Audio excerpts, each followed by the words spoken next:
Ni asubuhi nyingine tena tulivu na nzuri. Karibu kusikiliza Jicho la Nje. Msomaji wako ni mimi Jamal Mruma. Zanzibar. Tahadhari ya usalama wa majengo imeibuka kufuatia kuporomoka kwa jengo katika eneo la Mji Mkongwe, wilaya mjini Zanzibar, ambapo watu watatu wamenusurika kufariki dunia baada ya kukutwa ndani wakati tukio hilo linatokea. Tukio hilo limethibitishwa jana na mkuu wa mkoa wa Mjini Magharibi Mukti Al Abdallah, akieleza kuwa hakuna aliyepoteza maisha wala kujeruhiwa licha ya jengo hilo kuporomoka. Akizungumza baada ya kufika eneo la tukio, amesema mvua zinazoendelea kunyesha zimeongeza hatari kwa majengo mengi ya zamani na kuwahimiza wananchi kuchukua tahadhari kwa kuhama maeneo hatarishi.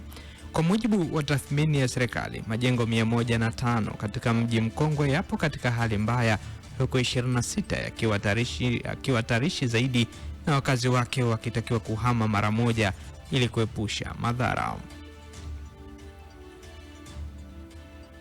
Dar es Salaam.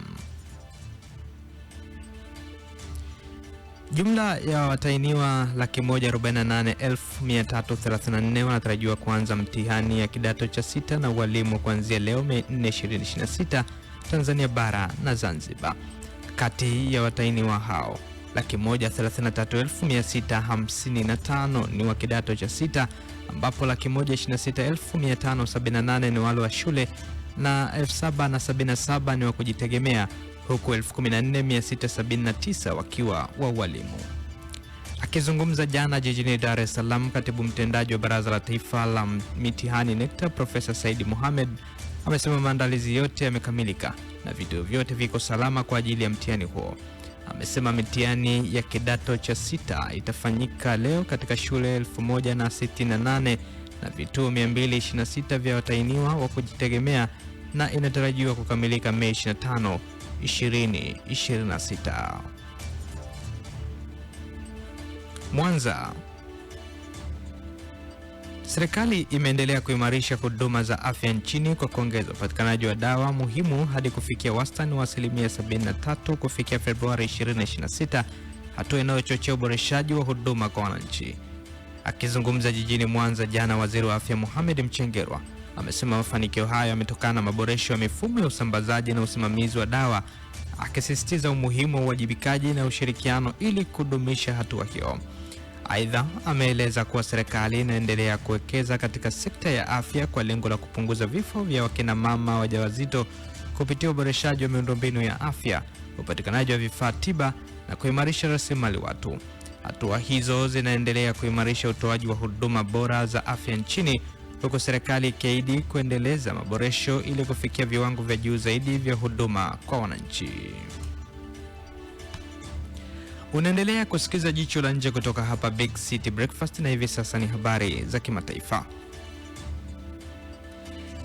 Wimbi jipya la mashambulizi ya chuki dhidi ya wageni linalowalenga wahamiaji wa Kiafrika na biashara zao huko Afrika ya Kusini linatishia kuteteresha uhusiano wa nchi hiyo na nchi nyingine za Afrika. Katika siku za hivi karibuni, makundi ya watu waliokuwa na mapanga, marungu na mikuki walishambulia raia wa kigeni katika mitaa ya miji ya Johannesburg na Cape Town, wakiwatuhumu kuwa wanatumia fursa za kazi na ajira za wazawa. Nigeria imemuita balozi wa Afrika Kusini kupinga ongezeko la mashambulizi ya chuki dhidi ya wageni, yani xenophobia, nchini humo, hatua inaonyesha kuongezeka mvutano wa kidiplomasia kati ya nchi hizo mbili. Haya yanakuja wakati ambapo Afrika Kusini, uchumi mkubwa zaidi wa viwanda barani Afrika, inakabiliwa na mashinikizo ya kijamii yanayoongezeka kutokana na ukosefu wa ajira wa karibu 30%, jambo ambalo limechangia kuongezeka chuki dhidi ya wahamiaji na katika baadhi ya matukio vurugu na machafuko. Rais wa Marekani Donald Trump amesema siku ya Jumamosi kwamba alikuwa anapitia pendekezo jipya la Irani la kumaliza vita. Muda mfupi baadaye, Trump aliandika kwenye mtandao wake wa Truth Social kwamba hafikiri kuwa pendekezo hilo linaweza kukubalika kwa sababu bado Irani haijalipa gharama kubwa ya kutosha kwa yale aliyofanya kwa binadamu na dunia kwa miaka 47 iliyopita. Kauli ya Trump ilikuja baada ya kukataa pendekezo la awali la Iran mapema wiki hii.